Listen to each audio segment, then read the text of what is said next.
Hey, what's up? My name is Leah. I'm a plant addict on the west coast of Canada, and I just want to do a little plant haul of plants that I've picked up in the last month or so. A couple of them were actually on my wish list for a long time. I've been collecting plants for about 2 years, maybe 2.5 years. In that time, a lot of rare species have been brought in from like Asia and stuff like that and been propagated more, so they're a lot more easy to find. And when I found a couple of these, I was just like completely blown away. I was like stopped dead in my tracks, like, oh my god, is that real?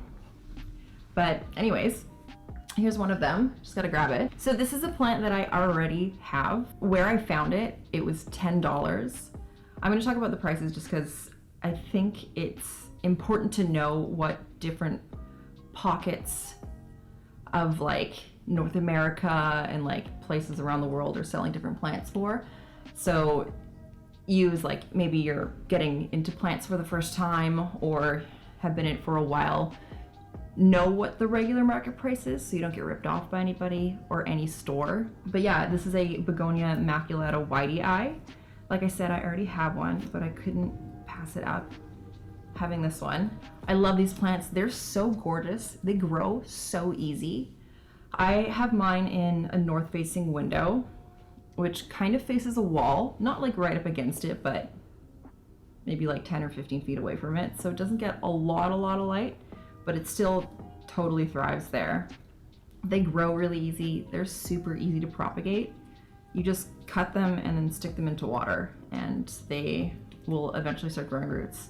A lot of plants you need like little nodes, little bumps to stick in the water so that they will grow roots out of them. But it's crazy, these ones just like grow roots out of the stem. I'll show you a little one.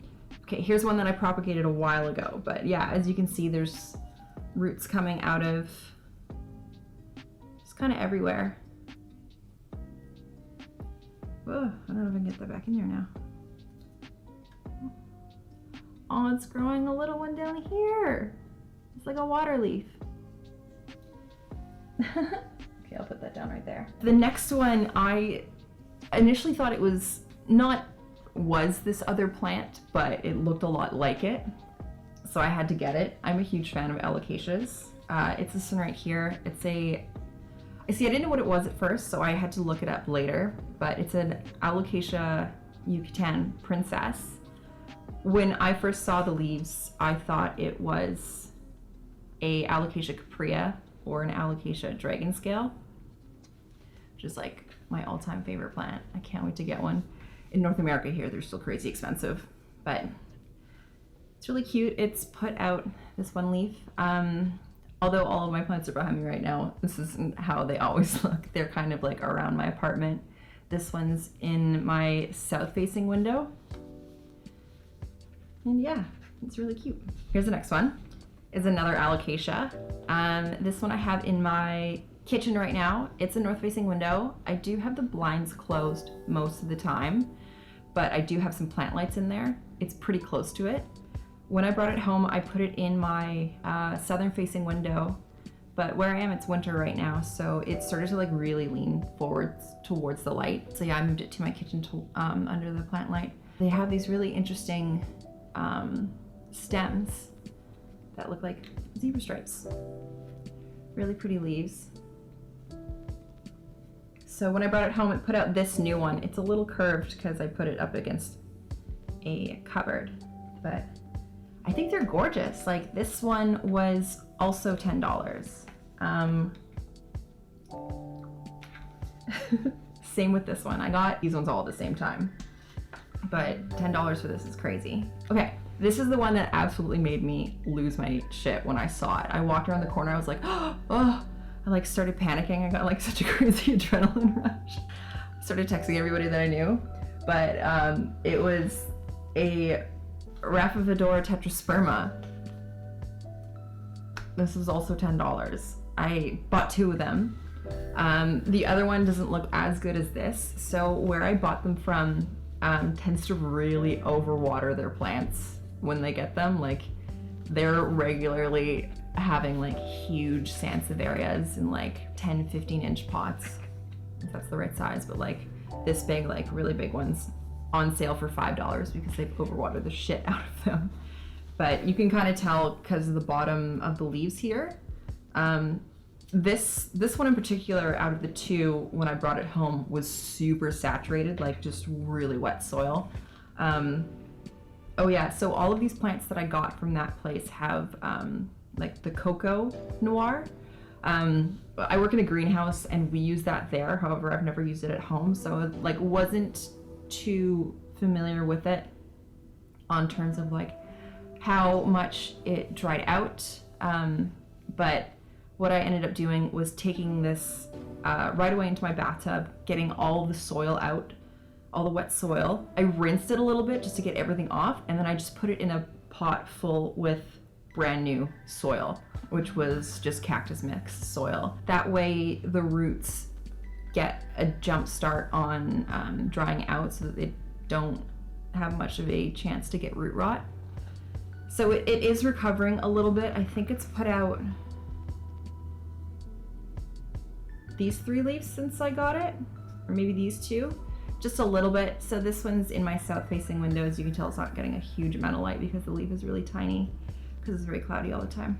My plan is to mount a shelf in my bedroom and put some trellis up against the wall so that this and the other one climb up. But I was so excited. I still can't put it next to my bed, so I look at it every morning. I'm like, oh my God. Here's another one. I got this at a different store.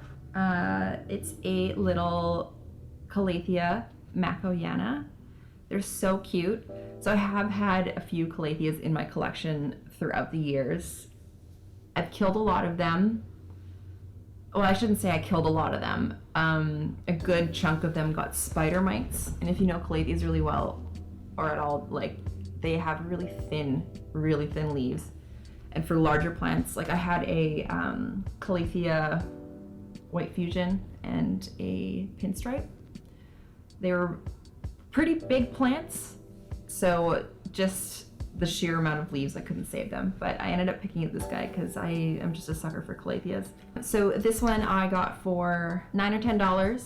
I ended up getting it at a florist in a mall I was at. I have found that florists usually sell plants for more, which makes sense because it's not really their main business.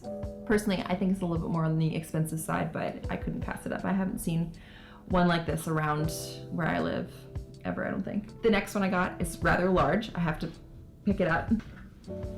So I got a Philodendron silver sword. To me, the way that these plants grow is totally wild, but after having most plants with dark green leaves for a while, seeing this, I just couldn't resist. This one was $40. It's in a 10-inch pot. It did come with little bamboo sticks in it, which was really nice. It's got some new growth. I've had to cut off 2 leaves just because they were damaged from when they got shipped or they were shipped from the greenhouse. They're really pretty. This one, haven't found a forever home in my apartment yet. So far, it's really is just right here by my north-facing window. But it's a pretty big, well-established plant. When I brought it home and I was cleaning it up, I found that this was in it. It had a little baby. It's got 2 little tiny nodes, so I'm hoping that it takes and puts out roots, and then I'll have another little baby. But this is the size of the leaves and the shape of the leaves when they're little juveniles. I'm also the sucker for philodendrons. I got one more plant. This one I also got from a florist. I went plant shopping with a friend of mine, and she was like, oh my God, a dragon's tail. I really want one of those. And I was looking at it, I was like, that's such a weird looking plant. I've never seen anything like it before. Looks kind of like a philodendron. So it turns out to be Epiprenum pinnatum, which is a type of philodendron. Yes, I believe. Archaea? It's an aroid, anyways. So when the leaves get bigger, they do get some fenestration. However, the leaves still kind of stay long and really wide, and the fenestration is just like, 1 or 2, sort of like a Rhaphidophora Tetrasperma. So I'm super excited for this to grow larger. I totally get why it's called a dragon's tail.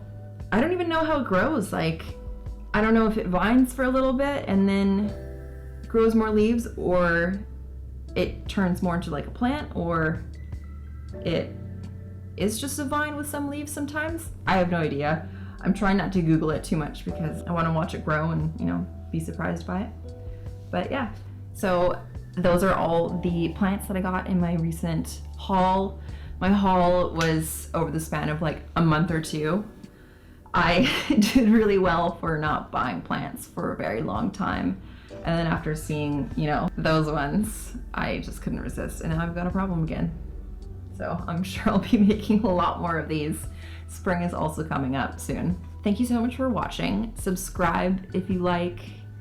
I love plants and making new plant friends, so let me know in the comments what kind of plants you have, or if you have any questions or anything. I will leave the names of all these plants in the description box below.